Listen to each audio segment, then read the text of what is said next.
Hey, a pleasant good afternoon, everybody. What a win by the Flyers to respond to the big, fat, lousy L by the Eagles. This is going to be a short 5 at most minute video on the disconnect of the two teams outside of the Wells Fargo Center and what the teams like the Eagles and Phillies should lead by example or take the example of the Flyers and Sixers.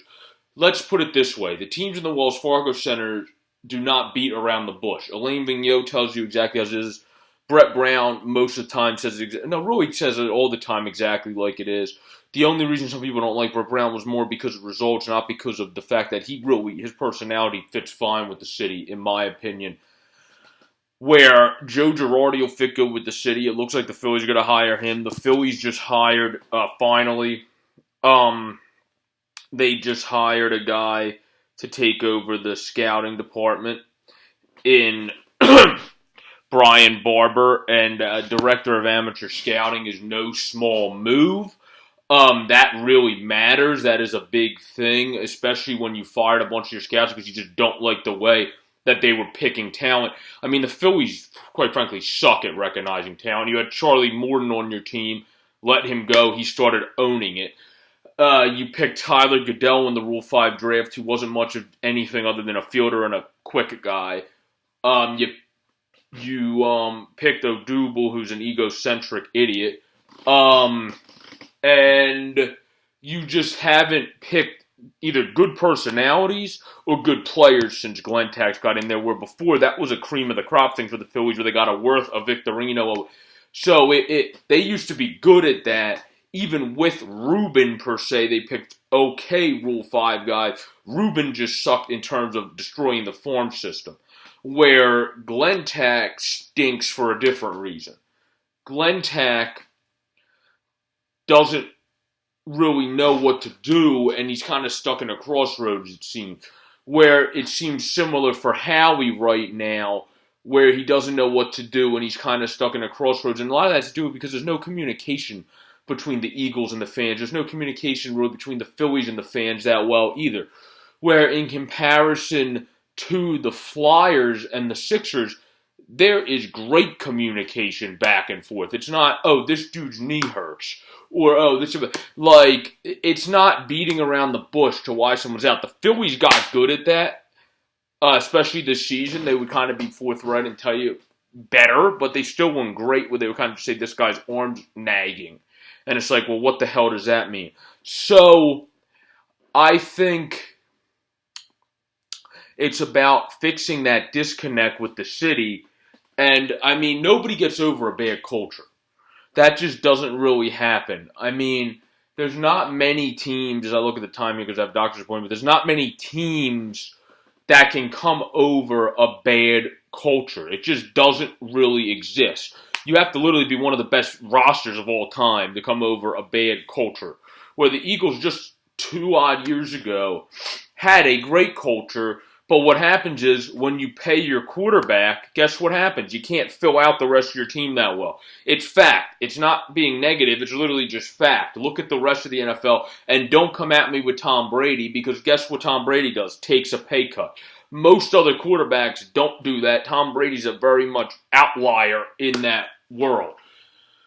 Where Alshon took a pay cut for the Eagles, but Alshon's also not really doing much of anything anymore unless if you're on your fantasy team. If you look eyesight-wise for how he's actually playing in each game, he's not playing that great.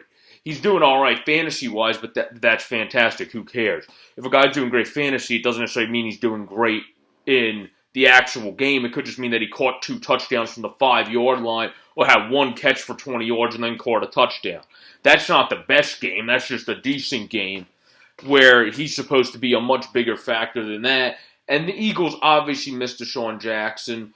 And, I mean, I think D-Jack, it's weird because he chose not to get surgery. And I think Stephen A. Smith did kind of say on a first take, I don't think it's wrong to necessarily question if he, about his injury because the Eagles don't admit anything. So you're going to question what the hell was he doing, where the hell is he, and why the hell did he not try to play against Dallas? Because you don't tell us shit. If you actually told us what was going on, then nobody would have to question it. You get my drift? Where The Flyers said what was going on with Nolan Patrick. Even if it's a concussion thing, guess what? It doesn't make a difference if it's a migraine disorder or a concussion thing. They're very similar. So at least you know that this dude needs to recover, needs to take some time. And I personally think when he comes back, he's going to hit the ground running just like a lot of other people do too. So I think he's going to still be a good player for this team, but there's that communication, there's that family feel, that family vibe that the Eagles had in 2017 that they do not have remotely close to now. Now they're as bad as really a reality television show, both the Eagles and Phillies. So they have to get the organizations in check plus their team roster in check. And that's not an easy thing to do in the middle of the season. The Phillies weren't able to do it. So here the question now lies, are the Eagles able to do it? And the answer really is who the hell knows. We got to see over the next couple weeks if they can do good in these next couple weeks. We have to see who the Phillies hire, not just who they bring in as manager, but who they bring in as hitting coach and who they bring in as pitching coach. They already made a good hiring at the director of amateur scouting. I mean, that's not any small position. That really matters, as I said at the forefront of this video. So in conclusion, the Eagles and Phillies need to follow the Sixers and Flyers lead. Not necessarily, well, no, even on building a team as well, because look at those teams. The Flyers went from not having enough guys on their team now being like, crap, who the hell do we send down when we want to call up this forward? And they even said they did not send down Trakarsky because they thought he was bad. They sent down Trakarsky because they just had to. They thought they needed more scoring, and they wanted Stewie against a team like Vegas where Ryan Reeves can really come after you. But Ryan Reeves, like Keith Jones says, has a hell of a lot of respect for Chris Stewart, so he's not going to come after you like that. And I really think that Stewie is going to work well against those type of teams, but otherwise you would want a guy like CT up as a backup or put Pitt, like you would want somebody to get going that's more of a quicker guy and a speed guy against teams that you need that in, because let's be honest, the league is way more speed and agility now than it is tough, hard-nosed hockey. That's more old school. Some teams still play a mixture, but it's way more speed and agility than it is the old school style of tough, hard-nosed hockey. So get with the program, Phillies and Eagles. Fill out your roster. Most likely Eagles is going to have to be in the offseason. You're probably screwed for this year, to be honest. But you could still try to make some moves to at least show something and make the postseason. I mean, we see how the Nationals got to the World Series, making the wild card. You never know what's going to happen, and that's also why Phil's fans got mad, because you saw what they could do making the wild card, and we chose to just do absolutely nothing. So I don't think it would be right for the fans to pull an Andy McPhail and do nothing as the Eagles, but I don't necessarily see Howie doing that. I think Howie's too aggressively smart at times. He's not aggressively stupid. He's aggressive and smart a lot of the time, that he's going to find a way to do something.